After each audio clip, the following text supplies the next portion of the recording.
सोमवारी 22 जानेवारीला अयोध्या येथे प्रभू रामचंद्राच्या प्राणप्रतिष्ठापनानिमित्त यंग चांदा ब्रिगेडच्या वतीने महानगरपालिका पटांगणात विविध धार्मिक कार्यक्रमांचे आयोजन करण्यात आले। यावेळी 11 प्रकारच्या भाताचा महाप्रसाद नागरिकांमध्ये वितरित करण्यात आला। यंग चांदा ब्रिगेडचे संस्थापक अध्यक्ष आमदार जोरगेवार यांच्या वतीने महानगरपालिकेच्या पटांगणात विविध धार्मिक कार्यक्रमांचे आयोजन करण्यात आले होते। सकाळी 8 वाजतापासून भव्य LED स्क्रीनवर अयोध्या मंदिर प्राणप्रतिष्ठापना कार्यक्रमाचे थेट प्रक्षेपण नागरिकांना दाखवण्यात आले।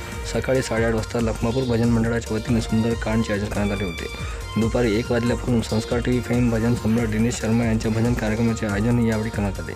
चंद्रपूर जिल्हा भात उत्पादक जिल्हा असल्याने 11 प्रकारच्या भाताचा महाप्रसाद नागरिकांमध्ये वितरित केला गेला। आपल्या विविध कार्यक्रमात नेहमी वेगळेपण जपण्याचा आमदार जोरगेवार हे नेहमीच प्रयत्न करत असतात। त्यांनी भात उत्पादक जिल्ह्यातील विविध 11 प्रकारच्या भाताचा महाप्रसाद नागरिकांमध्ये वितरित केल्याने नागरिकांना सुद्धा भाताच्या विविध जातीबद्दल यावेळी माहिती मिळाली। राम मंदिर येथे भगवान श्री रामाचा प्राणप्रतिष्ठा संपन्न झालेली आहे आणि हा उत्सव देशामध्ये सर्व 140 करोड जनतेने साजरा केला।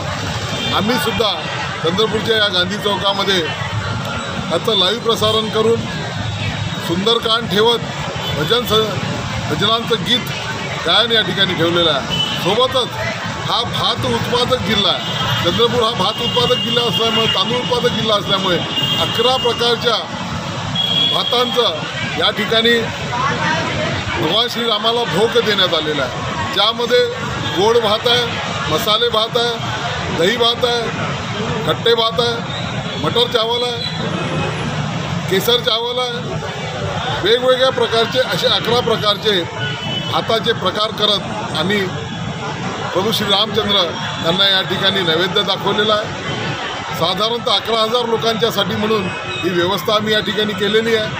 निश्चितपणे आज हा प्रत्येकाचा आनंदाचा दिवस आहे आणि त्या आनंदाच्या दिवसाच्या निमित्ताने राज्य सरकारने सुट्टीसुद्धा माननीय मुख्यमंत्री एकनाथ शिंदे साहेब यांनी जाहीर केलेली आहे। त्यामुळे आम्ही या ठिकाणी 11 प्रकारचा या भातांचा भोग चढवत महाप्रसाद या ठिकाणी ठेवतो।